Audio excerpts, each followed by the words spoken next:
ഞങ്ങളുടെ കേസിൽ ഞങ്ങൾ ഒരു കാരണവശാലും RDO വന്ന് ഇതിന്റെ കാര്യങ്ങൾ പരിശോധിച്ച് അതിന്റെ ഡീറ്റെയിൽസ് പറയാണ്ട് ഞങ്ങൾ വണ്ടി എടുക്കാൻ സമ്മതിക്കില്ല.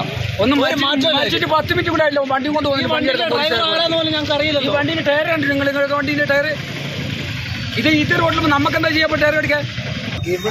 അവിടെ ആ വളവ് മുതൽ ഇങ്ങോട്ട് കയറുന്ന വണ്ടികൾക്കൊന്നും ഒന്നും കാണൂല, അവിടെ നിന്ന് വരുന്ന വണ്ടികളൊന്നും കാണൂല. അപ്പോൾ ഇവിടെ എന്ന് പറഞ്ഞാൽ ഏത് സമയം ആക്സിഡന്റ് തന്നെയാണ്, ഫുൾ ടൈം ആക്സിഡന്റ് തന്നെയാണ്. രാത്രിയൊക്കെ സമയത്ത് വരുന്ന വണ്ടികളുടെ സ്പീഡ് കണ്ടു കഴിഞ്ഞാൽ കണ്ണും തള്ളി ഇരുന്നു.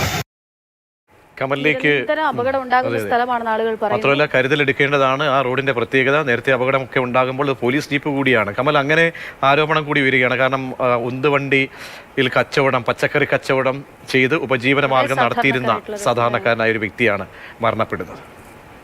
പ്രതിഷേധം ഉന്നയിക്കുന്ന ആരോപണങ്ങളും എന്താണ്?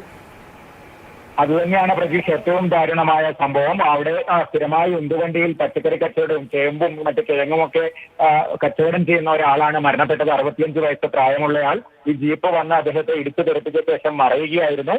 നാട്ടുകാർ വലിയ പ്രതിഷേധമുയർത്തി. പക്ഷേ അല്പസമയം മുമ്പ് മോട്ടോർ വാഹന വകുപ്പിലെ ഉദ്യോഗസ്ഥർ അവിടെ എത്തി നാട്ടുകാരുമായി ചർച്ച നടത്തിയതിനെ തുടർന്ന് അവിടുത്തെ സംഘർഷം അവസാനിച്ചിട്ടുണ്ട്. ജീപ്പ് ഉയർത്താനും കൊണ്ടുപോകാനുമുള്ള നടപടികൾ ഇപ്പോൾ സ്വീകരിക്കുകയാണ്. ജീപ്പിൽ ഉണ്ടായിരുന്ന ആളുകൾക്കും പരിക്കേറ്റിട്ടുണ്ട്. ഈ റോഡ് ഉന്നത നിലവാരത്തിൽ അടുത്ത കാലത്ത് നവീകരിച്ചതാണ്. അതുകൊണ്ട് തന്നെ വളരെ വേഗതയിലാണ് വാഹനങ്ങൾ പോകുന്നത്. വേഗത നിയന്ത്രിക്കാനുള്ള സംവിധാനങ്ങൾ ഇല്ല എന്നുള്ളതും നാട്ടുകാർ പ്രശ്നമായി ഉന്നയിക്കുന്നുണ്ട്. വള്ളിയൂർക്കാവ്, വയനാട്ടിലെ ഏറ്റവും പ്രധാനപ്പെട്ട ക്ഷേത്രമായ വള്ളിയൂർക്കാവിനടുത്താണ് ഈ അപകടം നടന്നിരിക്കുന്നത്. ആ ഭാഗത്താണ് ഇത്തരത്തിൽ ഈ റോഡിന്റെ പ്രശ്നം നാട്ടുകാർ ഉന്നയിക്കുന്നത്.